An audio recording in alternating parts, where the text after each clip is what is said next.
நீங்கள் அண்ணா பல்கலைக்கழகத்தில் மாணவர் விடுதியில் ஓடி போய் என்னுடைய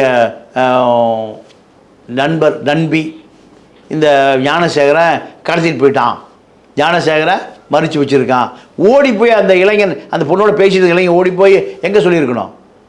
கல்லூரியில் சொல்லியிருந்தா கல்லூரியில் இருக்கிற 50 பேர் வந்திருப்பான். நைய புடைச்சி இனிமேல் அவன் திருந்தாமல் அங்கேருந்து நடத்தியே கூட்டிகிட்டு போய் சைதாப்பேட்டை ஸ்டேஷனில் விட்டுருப்பானா?